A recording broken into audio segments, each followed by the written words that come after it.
Mi hijo me telefoneó una tarde de octubre. Mamá, nos trasladamos a otra ciudad la semana anterior. Se nos pasó comunicártelo. Permanecí inmóvil durante unos segundos. Respondí con voz serena. Está bien, hijo, que te vaya bien. Terminé la llamada. Abrí mi computadora portátil y redacté un mensaje para mi abogado con un documento adjunto muy especial 5 segundos. Eso fue todo lo que necesité para comprender que mi existencia acababa de dividirse en dos. La voz de Miguel sonaba distante, casi mecánica, como si estuviera leyendo un guión que alguien más había escrito para él. Era miércoles por la tarde. Yo estaba preparando el guisado que tanto le gustaba a mi nieto Sebastián cuando el teléfono vibró sobre la mesa de la cocina. Vi su nombre en la pantalla y el corazón me dio un salto. Hacía 3 semanas que no sabía de él. Mamá, te hablo rápido porque voy de salida, empezó sin siquiera preguntar cómo estaba. Nos mudamos a Guadalajara la semana pasada. Carolina consiguió una oportunidad increíble allá y pues se nos pasó a avisarte. Ya sabes cómo son estas cosas. Todo fue muy rápido. Se nos pasó a avisarte, como si fuera la vecina, como si fuera la señora que vende pan en la esquina, como si no fuera la mujer que lo trajo al mundo, que se desveló cuidándolo cuando tuvo bronquitis a los 8 años, que vendió las joyas de su abuela para pagarle la carrera universitaria. Está bien. Hijo, respondí. Mi voz salió más tranquila de lo que esperaba. Buena suerte en esa nueva etapa. Colgué antes de que pudiera notar el temblor en mis manos. El silencio, que quedó en mi cocina, era tan pesado que podía sentirlo aplastándome el pecho. Miré la olla del guisado humeando en la estufa, las tortillas recién compradas cubiertas con un trapo bordado, los juguetes de Sebastián que todavía guardaba en una canasta junto al comedor. Todo eso que había preparado con tanto cariño de repente se sintió como una burla. Pero no lloré. En ese momento caminé hacia mi cuarto con pasos que parecían pesar toneladas. Abrí el cajón de mi mesa de noche y saqué mi computadora portátil. Esa que Miguel me había obsequiado hace 2 años diciendo para que te mantengas conectada, mamá. Ya no eres tan joven, qué irónico. Me senté en la orilla de la cama, la misma cama que compartí con Eduardo durante 34 años antes de que la enfermedad me lo arrebatara. Abrí mi correo electrónico con dedos temblorosos pero decididos. Escribí la dirección de don Roberto, mi abogado de toda la vida. Él había tramitado el testamento de Eduardo. Había estado presente cuando heredé el terreno en la colonia Roma, ese pedazo de tierra que ahora valía más de 4 millones de pesos. El mismo terreno donde hace apenas 9 meses accedí a que Miguel y Carolina construyeran nuestra casa familiar, nuestra casa. Qué chiste, redacté el mensaje corto, directo, sin drama. Don Roberto, necesito que iniciemos el proceso que discutimos la semana pasada. Adjunto toda la documentación. Es momento de actuar y ahí venía lo mejor. El anexo. Ese archivo que llevaba meses preparando en secreto, mientras ellos creían que yo era solo una anciana tonta y sentimental. Fotografías, capturas de pantalla, grabaciones de audio, copias de documentos, estados de cuenta. Todo.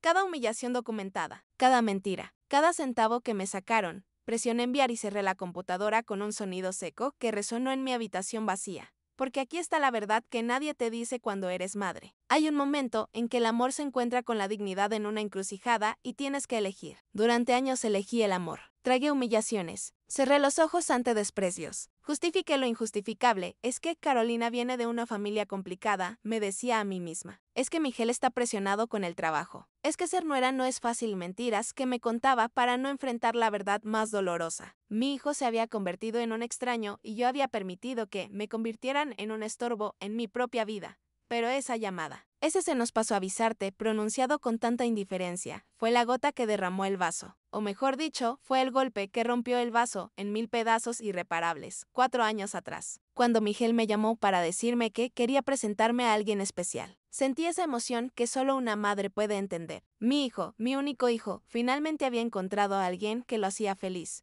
Era un domingo de septiembre. Yo había preparado enchiladas verdes, el platillo favorito de Miguel desde niño. Puse la mesa con el mantel de lino que Eduardo me regaló en nuestro aniversario número 16. Saqué la vajilla buena. Hasta compré flores frescas para el centro de mesa. Cuando tocaron el timbre, me sequé las manos en el delantal y abrí la puerta con una sonrisa enorme. Carolina medía casi 1,70 m. Llevaba tacones altísimos que la hacían parecer aún más imponente. Traía puesto un traje sastre color azul marino que gritaba dinero. Su cabello castaño caía perfectamente sobre sus hombros. Su maquillaje era impecable. Era hermosa, eso no podía negarlo. Pero había algo en sus ojos, algo que no logré descifrar en ese momento. Mucho gusto, señora Elena, me dijo extendiéndome la mano en lugar de darme un abrazo. Su apretón fue firme, casi agresivo. Miguel me ha contado tanto de usted. Miguel brillaba. Nunca lo había visto así, con esa luz en los ojos, esa sonrisa que no se le borraba. Estaba enamorado de verdad, y yo quería que fuera feliz. Así que ignoré esa vocecita interior que me decía que algo no encajaba.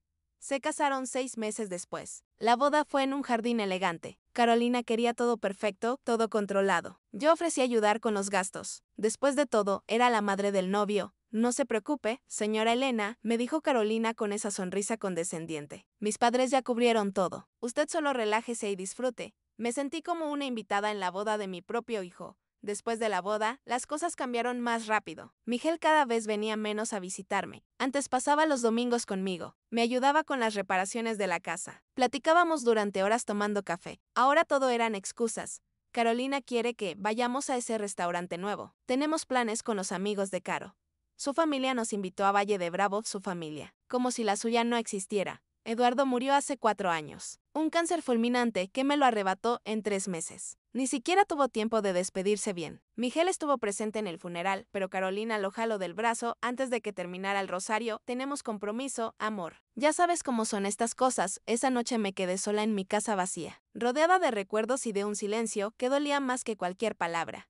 Un año después del funeral, Miguel me llamó con una propuesta. Mamá, Carolina y yo hemos estado pensando. Tú vives sola en esa casa tan grande. Nosotros rentamos un departamento carísimo. ¿Qué tal si construimos algo en tu terreno? Algo donde podamos vivir todos juntos. Una casa familiar de verdad del terreno. El terreno que Eduardo compró hace 25 años con los ahorros de toda su vida. El terreno que se había revalorizado año tras año porque la zona se convirtió en una de las más cotizadas de la ciudad. 600 metros cuadrados en una ubicación privilegiada, mi patrimonio. Mi seguridad suena bien, hijo, dije con cautela, pero tendríamos que ver los detalles legales. No te preocupes por eso, mamá. Carolina tiene un amigo notario que nos puede ayudar con todo. Se llama Arturo. Es muy profesional.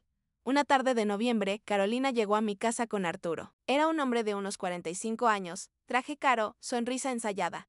Señora Elena, es un placer, dijo abriendo su portafolio sobre mi mesa del comedor. Vamos a hacer todo esto rápido y sencillo para que no se complique. Rápido y sencillo. Esas palabras deberían haberme alarmado. Me puso enfrente una pila de documentos. Esto es solo una autorización temporal para que su hijo pueda iniciar la construcción en el terreno. Usted mantiene la propiedad completa. No se preocupe, es puro trámite firme. 1, 2, 3 hojas. Mi nombre completo en cada línea punteada.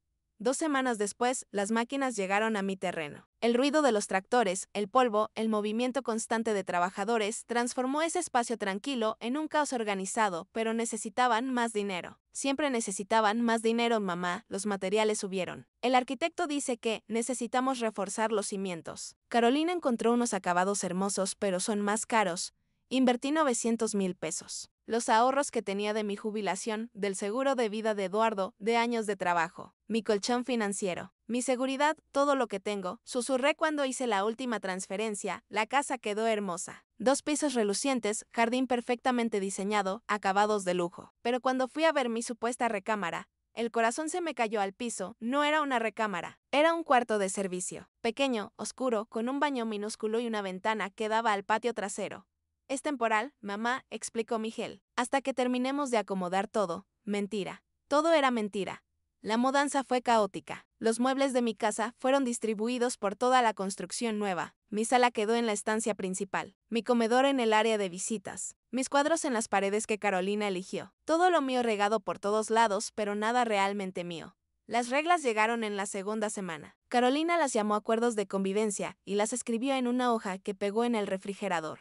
Horario de cocina, 7 a 8 de la mañana y 6 a 7 de la tarde. Fuera de estos horarios, favor de no utilizar la estufa. No recibir visitas sin avisar con 24 horas de anticipación. Prohibido entrar a la recámara de Sebastián sin autorización. Leí esa lista sintiendo como la humillación me quemaba las mejillas. Prohibido entrar al cuarto de mi propio nieto. Un martes, Carolina entró a mi cuarto sin tocar. Señora Elena, ¿usó mi champú? No, yo tengo el mío.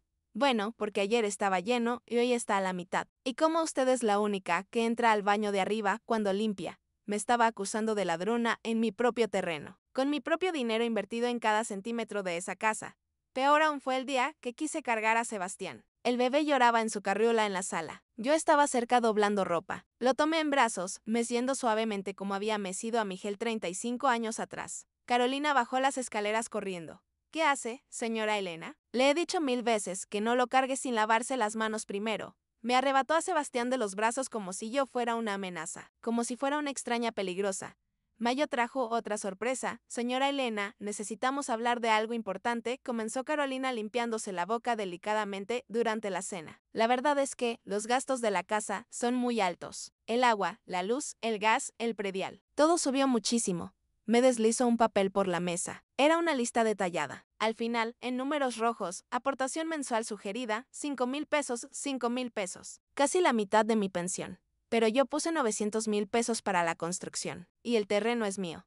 El rostro de Carolina se endureció, el terreno es suyo, pero la casa es nuestra. Nosotros pagamos la construcción, los acabados, todo. Su aportación fue voluntaria. Nadie la obligó.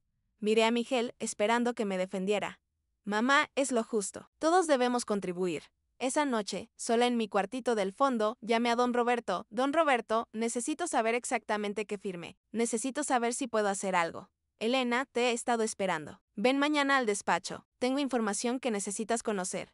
Al día siguiente, en su oficina del centro, don Roberto me mostró la verdad. Los papeles que firmaste no eran una autorización temporal. Era una cesión de derechos de construcción. Básicamente le diste a Miguel y Carolina el derecho legal de edificar en tu terreno y registrar la construcción a su nombre. El mundo empezó a girar. ¿Qué significa eso? Significa que la casa, aunque está en tu terreno, legalmente es propiedad de ellos. Si ellos quisieran, podrían demandarte por uso de suelo y obligarte a pagar renta por vivir ahí. Pero Arturo dijo que era temporal. Arturo mintió. He investigado a ese notario. Tiene varias demandas por fraude inmobiliario. Es amigo cercano de Carolina. Trabajan juntos regularmente. Hay más, Elena. Investigué las finanzas de Carolina. Tiene deudas por 450,000 pesos en tarjetas de crédito. Está siendo demandada por 2 bancos. Esa mujer está desesperada por dinero.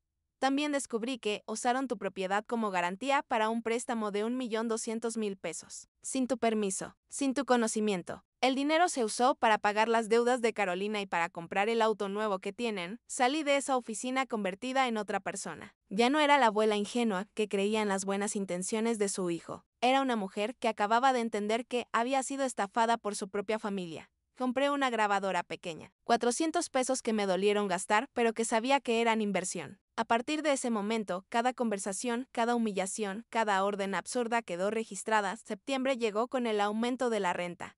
Señora Elena, los 5,000 mensuales ya no alcanzan. Los servicios subieron. A partir de este mes serán 6,500 pesos, 6,500. Más de la mitad de mi pensión. No puedo pagar eso, Carolina, entonces tendremos que buscar otras alternativas. Tal vez sea momento de que busque un lugar más económico para vivir. La grabadora en mi bolsillo capturó cada palabra, cada amenaza velada, cada intento de sacarme de mi propio terreno, y yo seguí juntando evidencias. Seguí siendo la anciana obediente que no causaba problemas, porque ahora tenía un plan. Ahora sabía exactamente lo que tenía que hacer. El miércoles de la semana siguiente, Miguel me llamó. Mamá, te hablo rápido porque voy de salida. Nos mudamos a Guadalajara la semana pasada. Carolina consiguió una oportunidad increíble allá y pues se nos pasó a avisarte. Se habían mudado con mi nieto, con mis 900,000 pesos invertidos, con mi terreno hipotecado, y se les había pasado a avisarme. Está bien, hijo. Buena suerte en esa nueva etapa. Colgué. Abrí mi computadora. Redacté el mensaje a don Roberto de momento. Iniciemos todo hoy mismo. Adjunto las últimas grabaciones. Presión enviar. En 72 horas, Miguel recibiría una citación judicial, una orden de congelamiento de cuentas, una demanda por fraude que podría llevarlo a la cárcel el lunes a las 8 de la mañana. Don Roberto me recogió para ir a la audiencia preliminar. Me puse mi mejor vestido, el color vino que Eduardo me había regalado en nuestro último aniversario. Me recogí el cabello en un chongo elegante. Quería verme digna, fuerte. El juzgado estaba en el centro. Edificio viejo, pasillos con eco, gente esperando en bancas de madera gastada. A las 9 en punto, entramos a la sala de audiencias. Y ahí estaban. Miguel con traje, ojeroso, demacrado. Carolina con un vestido negro discreto, intentando verse vulnerable. Víctima, nos miramos. Miguel bajó la vista inmediatamente. Carolina me sostuvo la mirada con odio puro. El juez leyó los cargos. Fraude inmobiliario, falsificación de documentos, uso ilegal de propiedad como garantía hipotecaria, despojo. Don Roberto destruyó cada argumento de la defensa con precisión quirúrgica. Presentó las grabaciones donde Carolina me amenazaba con echarme. Presentó los documentos del préstamo fraudulento. Presentó el informe sobre Arturo, el notario corrupto. Su señoría, dijo don Roberto con voz firme. Mi clienta es una mujer de 69 años que fue sistemáticamente despojada de su patrimonio por su propio hijo y su nuera. Invirtió 900,000 pesos de sus únicos ahorros creyendo que construía un hogar familiar. En cambio, fue relegada a un cuarto de servicio, obligada a pagar renta en su propio terreno y finalmente abandonada, sin siquiera una despedida. El juez revisó los documentos con expresión grave. Luego miró a Miguel. Señor Ramírez, ¿es cierto que utilizó el terreno de su madre como garantía para un préstamo hipotecario sin su consentimiento explícito? Miguel tartamudeó. Yo pensé que ella sabía. ¿Sí o no, señor Ramírez? Sí, su señoría suficiente. El juez cerró la carpeta con un golpe seco. Declaró procedente la demanda. Se mantiene el embargo sobre la propiedad y las cuentas bancarias. Se ordena investigación criminal contra la señora Carolina Mendoza por su relación con el notario Arturo Hidalgo. El martillo cayó. Afuera del juzgado, Miguel me alcanzó. Mamá, por favor, hablemos. Esto no tiene que destruir nuestra familia, Miguel. Ustedes destruyeron nuestra familia cuando decidieron que yo no importaba. Fue Carolina. Ella me convenció de todo. Yo no sabía de sus deudas, de sus problemas legales. Me mintió. Carolina se acercó furiosa. Ahora me echas la culpa a mí.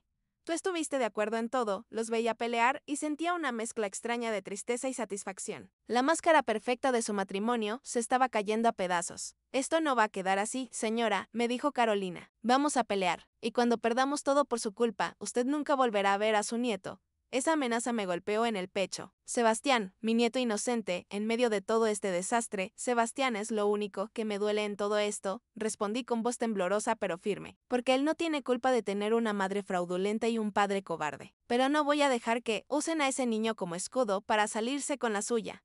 2 semanas después, fue la segunda audiencia. Esta vez Miguel se sentó de mi lado. Su testimonio fue devastador. Contó todo. Cómo Carolina lo manipuló. Cómo planearon usar el terreno. Cómo me relegaron al cuarto de servicio. Cómo me cobraban renta. El juez escuchó todo con expresión cada vez más severa. Por lo tanto, fallo a favor de la demandante, señora Elena Ramírez. Se ordena la devolución inmediata de la cantidad de 900,000 pesos más intereses y daños. Se anula el préstamo hipotecario al haber sido obtenido mediante fraude. La propiedad de la construcción se revierte a la señora Ramírez. Carolina se puso de pie gritando. No tenemos ese dinero. Es imposible. Entonces la construcción será embargada y subastada. El producto de la venta cubrirá la deuda. Además, la señora Mendoza enfrentará cargos criminales por fraude. Había ganado. Los siguientes meses fueron de reconstrucción lenta. Miguel se mudó a un departamento pequeño. Peleó por la custodia compartida de Sebastián. Y ganó. Cada domingo venía a visitarme con mi nieto. La casa construida en mi terreno fue subastada. Un matrimonio joven la compró por 3 millones de pesos. Después de pagar deudas y costos legales, me quedaron 1,400,000 pesos.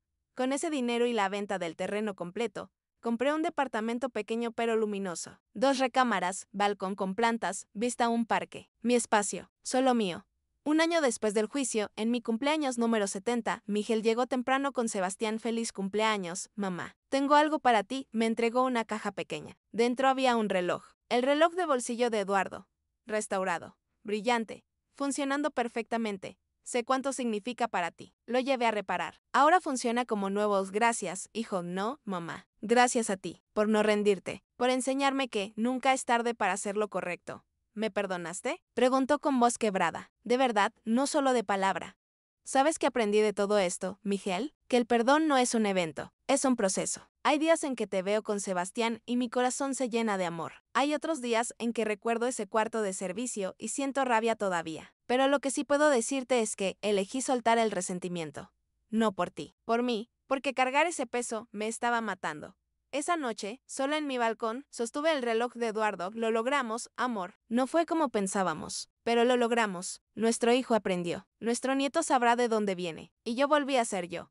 Cerré los ojos y respiré profundo. El aire fresco de la noche. El sonido distante del tráfico. El aroma de las gardenias de mi balcón. Todo eso era real. Todo eso era mío. Y por primera vez en años, eso era más que suficiente. Porque al final, eso era lo que había ganado. No una casa perfecta ni una familia perfecta. Había ganado la libertad de ser imperfecta, de equivocarme, de poner límites, de decir no, de decir sí, de vivir sin pedir permiso. Y esa, descubrí, era la verdadera riqueza. No lo que posees, sino lo que no permites que te quiten. No lo que heredas, sino lo que construyes con tus propias manos. No lo que otros piensan de ti, sino lo que tú piensas de ti misma. mientras me metía a la cama en mi departamento pequeño pero mío, en mi espacio que olía a café y flores. Sonreí, porque por fin, después de tantos años, había vuelto a casa. No a una casa de ladrillos y cemento, a mí misma.